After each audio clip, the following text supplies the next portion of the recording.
Hey, this is KSP with Tape, and today you join me for episode 4 of Project Duna.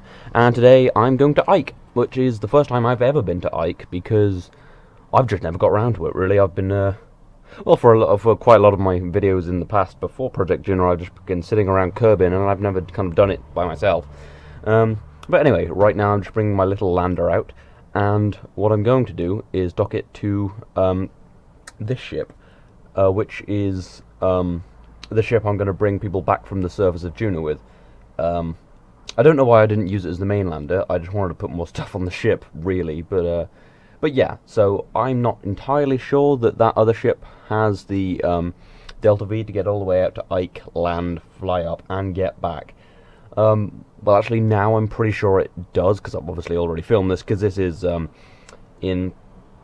I've already done this as post-com, obviously, because it's a 4 times time accelerate, which will make this quite a short video, because I wanted to keep this one down, because some of my other videos have been kind of long, and I don't know, I don't think this is massively exciting enough for a really long video. But anyway, so I'm just moving this in with RCS, and realizing that this doesn't have any power generation on it. The other lander does, so it'll be fine. It's just going to be a little difficult landing, flying up and RVing and docking with 50 units of power. But I don't have any science to do because, well, because this is free mode.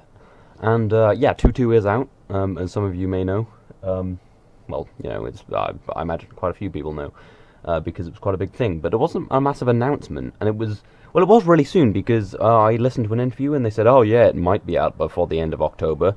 And then, like, 2 days later, it came out. I was like, whoa! It was fast, and it's really good. If you haven't played it, go play it. And I might do a video on it, but, well, what I was thinking is, I mean, I could do a video on it, but everyone will be doing videos on it. People who are better and funnier than me, and more, you know, Scott Manley than me.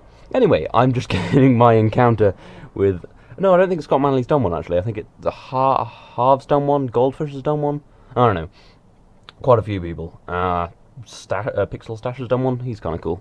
But anyway, so I am just bringing in my kind of trying to get as little Delta V as possible to get out there. And because I'm in a high orbit, it's only about 88 Delta V. And you're probably thinking, hey, how is your maneuver planner on Ike rather than at the end of your orbit? That's I changed conic patch mode, which I mentioned in the last one, and it screwed up. But it actually wasn't me who screwed up, because I'm perfect. It was the game had a problem. I don't think usually just on my computer or Linux. Additionally, they fixed the flag thing on mine, because I didn't used to be able to plant flags because it would just crash the game. I was like, what? But I love planting flags. So yeah, I will be planting flags again. But anyway, that's if you go into the settings menu, you can change that to conic patch mode 0, and it gives you this awesome thing, and it lets you really fine-tune your encounter, which is really good for interplanetary stuff, so you don't come in like in a freaking polar orbit and waste loads of Delta V. Anyway, Ike is I think it's a pretty high gravity moon. Now I'm just firing some fuel from the lander into the... Oh no, from the pusher into the lander or something. But anyway, it's pretty high gravity, as you can see by how much it curves my orbit and how much it boosts my orbit. So it could be good for gravity assists should I need it, which I doubt I will, because I'm going to have about 4,000 Delta V in the return craft and as much fuel as I want. And I thought I'd cut that out, but what I'm doing is just going to the Space Center, as I mentioned in some videos. I'm not sure if it's still a thing, because it's fixed a lot of bugs, but my computer crashes... well, no, not my computer. The game crashes on my computer when you... when you change spheres of influence, it just crashes, and it's... I don't know why. I think it's just... my computer hates everything. Anyway, I'm just going to change the inclination. As you can see, I'm in a fairly inclined orbit, which isn't great, so I'm just burning south, and that's near enough, because that's how space travel's done, by guesses and hunches, not by calculations, obviously. Talking of space travel, the American government's back. After that, it took a little break, because of money. They basically, I think maybe they must have finally come to an agreement, and thought, yeah, we probably need to do this. So they got more fundraising or whatever, which basically means... Ooh, that's in the dark. Sorry about that. There's not much I can do. It's just so I can land on the light side. But anyway, basically, they've increased how much money they can take out on their credit card, effectively. But anyway, that's good, because that means NASA can function and definitely get their satellite to Mars to check for methane on the surface, which is cool. Oh yeah, I'm just looking at all these science things in free mode, and it just says, it feels like it would be more important if the R&D section were up. I don't know, I'm not really paying attention. And I undock, then instantly dock again. That's that done. No, I just wanted to put all the monopropellant in here, because I'm going to be using quite a lot of monopropellant for maneuvering, so I don't burn up all my electric charge and end up, for lack of a better word, fucked. Anyway, I am now just getting into position to burn. And the new landing legs, I love them. And the thing I love most is they have pistons, which mean you don't fall over as much, as you will see. Anyway, I found a very high mountain where it burnt, where I think it's about 8 kilometers above the surface. I will see in a second. And a quick pause for unexplained reasons, no idea why. Maybe I was changing something. Or maybe, no, I think I possibly went for dinner. Oh, and there's a screenshot, but that might be the thumbnail, but I doubt it, because there's a better one, and I want one on the surface of Ike. Anyway, ooh, I haven't mentioned it's Bob Kerman at the helm. I think it was going to be Bill Kerman, but I kind of just, well, it was actually just, I have no idea. I kind of picked it randomly. As long as it was one of the commanders, I didn't care. Anyway, I'm now using RCS for my if you turn SAS on without talk enabled and have RCS, it uses it really well. Except while flying, I don't particularly like it, but they have really improved the SAS system. I do quite like that. 2.2 is just generally loads better.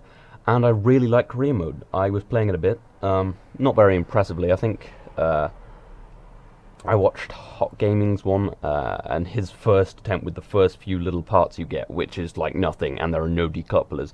He got into an orbit. I basically sat on the launch pad and flew around a bit, just to get enough science for the next parts. But yeah, I kind of don't want. I'm kind of hesitant to do a series about it because I feel like everyone's going to be doing one, and well, actually, I want to be playing other games on the channel soon because I've talked about it for ages, and I think I should probably actually live up to that. Oh, and what I don't notice here as I'm landing is it's still in orbit mode, so I'm like, what the hell is happening? I shouldn't be going crosses sideways that much. It says I'm falling directly, and then it switches to surface mode, like hardly any way above the surface because because I'm at 8k above sea level or whatever, which is ridiculous, and it keeps changing. So this was just really annoying. So it's back into surface mode. And you can't see my mouse for some reason because oh, and there, landed, nice, and it's about to tip over, but the pistons saved me, which is really good. And at one time that was nerve-wracking as hell. Checking my fuel, I've got tons, because this is a lower gravity moon than I thought it would be. And let's take them out, and we are now into 2 times time accelerate, so I get a little more time on the surface, because I did this quite quickly. Because I've been lacking time recently, because I have been ridiculously busy with stuff. And with the R&D facility closed, it's hard to tell something. You feel there would be a lot more to learn if the R&D were open. And let's plant a flag. Not my tape gaming flag, just a random flag which I quite like, because I've forgotten to change the flag. The first Ike landing. And then nailed it, because I nailed it, kinda-ish.